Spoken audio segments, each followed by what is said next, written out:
Hi friends, ఎలా ఉన్నారు? అందరూ బాగున్నారని కోరుకుంటూ ఎప్పటిలాగా ఈరోజు కూడా సరికొత్త హారర్ స్టోరీతో మీ ముందుకు రావటం జరిగింది. మరి ఈ స్టోరీని మొదలు పెట్టబోయే ముందు మీ అందరికీ చిన్న రిక్వెస్ట్. ఇంతవరకు లైక్ చేయకపోతే నా కోసం ఒకే ఒక్క లైక్ చేయండి. ఎందుకంటే మీరిచ్చే ఒకే ఒక్క లైక్ ఎంతో అమూల్యమైనది. అలా మన ఛానల్ ఎంతమందికో రీచ్ అవ్వటానికి ఉపయోగపడుతుంది. కాబట్టి నా కోసం లైక్ చేస్తారని కోరుకుంటూ స్టోరీని కంటిన్యూ చేద్దాం. ఆ రోజు పూజ పార్టీకి బయలుదేరింది. బయలుదేరినాక చాలా సేపటి తర్వాత అలారం టక్ టక్ టక్ టక్ మని 12 గంటలు కొట్టి 12 గంటలు కొట్టగానే ఒక్కసారిగా ఒకే ఒక కాల్ వచ్చింది. ఆ కాల్లో పూజ అని వినపడింది.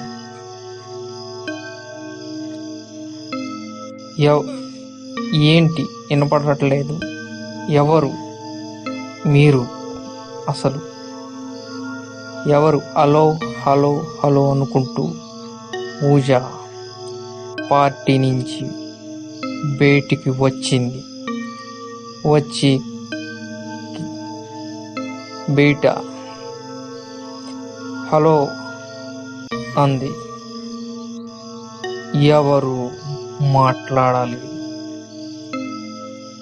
మళ్ళీ పూజ పార్టీలో అటెండ్ అయ్యింది. మళ్ళీ కాల్ వచ్చింది, కానీ ఎవ్వరూ మాట్లాడటం లేదు. ఎవరు నాకు ఫోన్ చేస్తున్నారు పద్దాక ఏంటి అని పూజ ఆలోచిస్తూనే ఉంది. మళ్ళీ కాల్ వచ్చింది. వచ్చిన తర్వాత హలో పూజ, హలో పూజ, ఎక్కడ నువ్వు అని వేరే వాయిస్ ఫోన్ కాల్లో వినిపించింది. ఒక్కసారిగా పూజ కంగారు పడిపోయింది. ఎవరు మీరు? నాకు పదే పదే కాల్ చేస్తున్నారు, చెప్పండి మీరెవరో అంది పూజ. ఒక్కసారిగా ఆ ఫోన్లో ఒక భయంకరమైన నవ్వు వినిపించింది. ఆ నవ్వు విన్న పూజ భయభ్రాంతురాలు అయి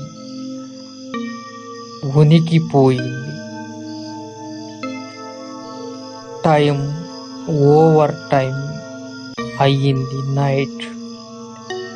సరే, నేను బయలుదేరి వెళతాను అంది పూజ ఫ్రెండ్స్తో.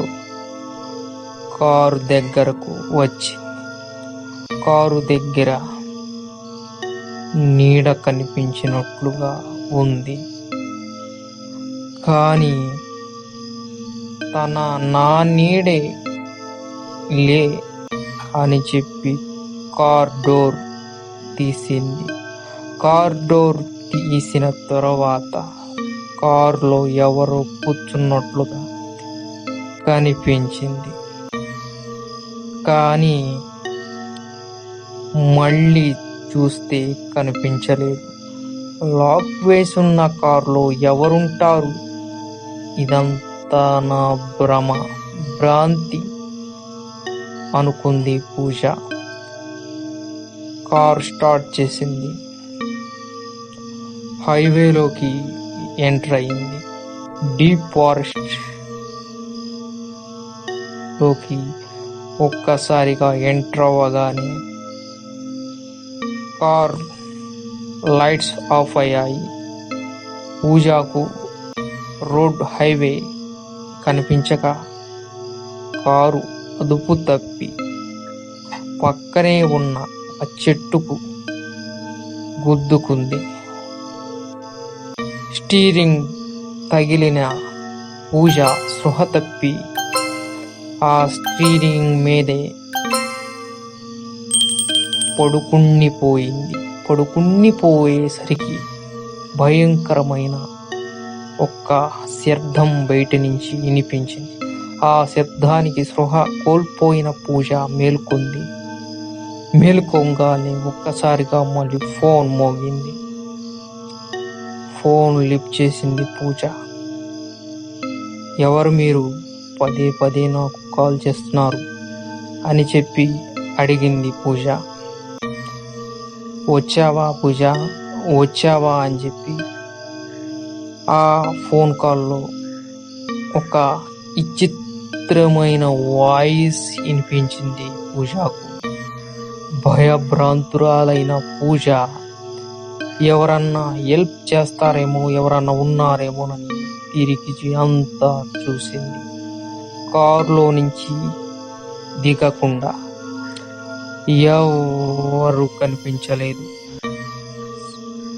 ఒక్కసారిగా ఏమి చేయాలో అర్థం కాని పూజ కారులోనే కూర్చుని కొన్ని గంటలు అలాగే కూర్చుని ఉండిపోయింది. ఒక్కసారిగా డబేల్మని మోత వచ్చింది. ఏమైందా అని చెప్పి భయభ్రాంతురాలైన పూజ డోరు తీసి బయటకు వచ్చింది. చూసేసరికి పూజకు ఎవరూ కనిపించలేదు.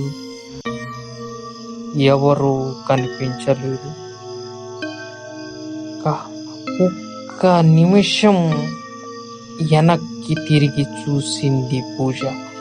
ఎవరో వస్తున్నట్లుగా అనిపించింది పూజకు.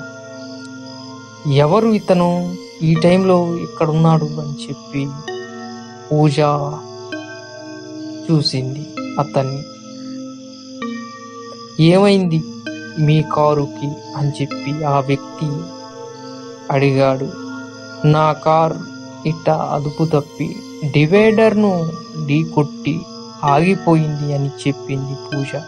అవునా, నేను సరిచేస్తాను, మీరు ఏమి కంగారు పడవాక, భయపడద్దు అని చెప్పి ఆ కారును రిపేర్ చేస్తానని చెప్పి రిపేర్ చేస్తాడు. రిపేరు చేస్తూనే ఉంటాడు. ఒక్కసారిగా మళ్ళీ పూజ ఫోన్ రింగ్ అవుతుంది. మళ్ళీ భయభ్రాంతురాలు అవుతుంది పూజ. ఫోన్ లిఫ్ట్ చేస్తుంది. ఎవరు నువ్వు అని అడుగుతుంది పూజ. నేనే అంటాడు అని ఫోన్ కట్ అవుతుంది. ఇక్కడ రిపేర్ చేస్తున్న వ్యక్తి హఠాత్తుగా కనిపించడు, మాయమైపోతాడు. అక్కడ ఎవ్వరూ కనిపించరు. ఇప్పుడు దాకా రిపేర్ చేసిన వ్యక్తి ఏమైపోయాడు, ఎక్కడికి వెళ్ళాడు అని చెప్పి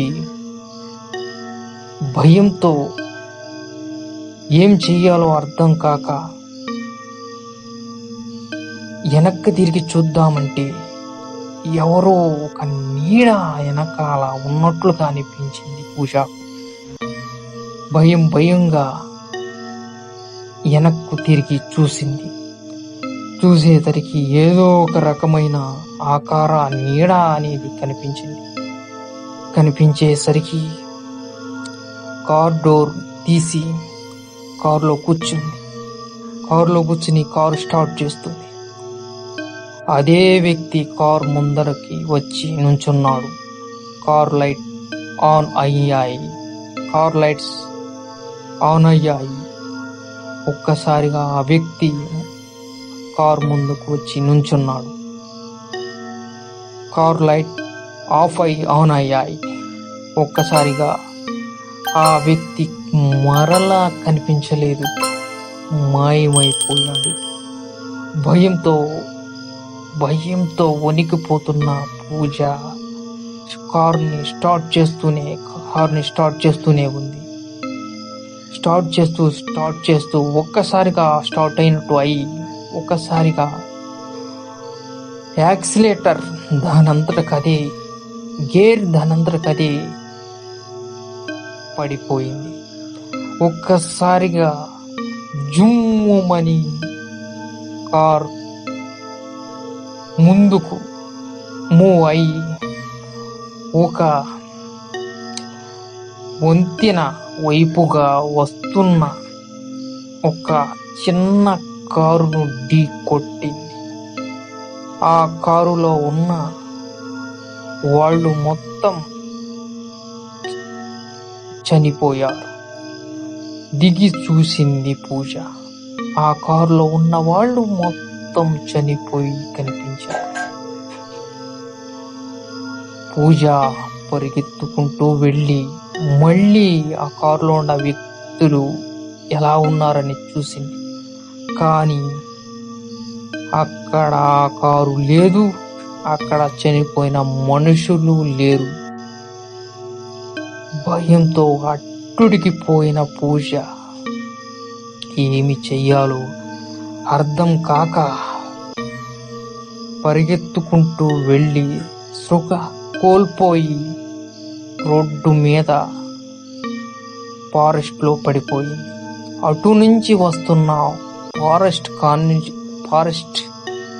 కానిస్టేబుల్స్ చూసి పూజను హాస్పిటల్లో అడ్మిట్ చేశారు. పూజ స్పృహ మేల్కొని కళ్ళు తెచ్చి చూసింది. నిన్న కనపడిన అదే వ్యక్తి పూజకి ట్రీట్మెంట్ చేస్తున్న డాక్టర్ కనిపించాడు. డాక్టర్, నిన్న మీరు అక్కడ కనిపించారు కదా, మీరు నాకు ట్రీట్మెంట్ చేస్తున్నారేంటి అని చెప్పి అడిగింది పూజ. నేనెందుకు వచ్చాను నీ దగ్గరికి, నువ్వు భ్రాంతి పడ్డావు అన్నాడు. తర్వాత ఏమైంది నీకు, ఇందుకు నువ్వు అక్కడ పడిపోయావని పేరెంట్స్ అడిగారు. ఏమో నాన్న, నాకు తెలియదు, నేను పార్టీ నుంచి వస్తుంటే నాకు యాక్సిడెంట్ అయ్యింది, నేను అక్కడ పడిపోయి ఉన్నాను అని చెప్పటంతో ఏం జరిగిందని చెప్పి పూజ డాడీ ఎంక్వైరీ చేయించాడు. అక్కడ ఒక ఫ్యామిలీ యాక్సిడెంట్తో చనిపోయిందని, అప్పుడప్పుడు అక్కడ కనిపిస్తూ ఉంటారని, ఎవరెవరికో కాల్స్ వస్తాయని అని చెప్పటంతో పూజ తండ్రి ఒక్కసారిగా షాక్ అయ్యాడు.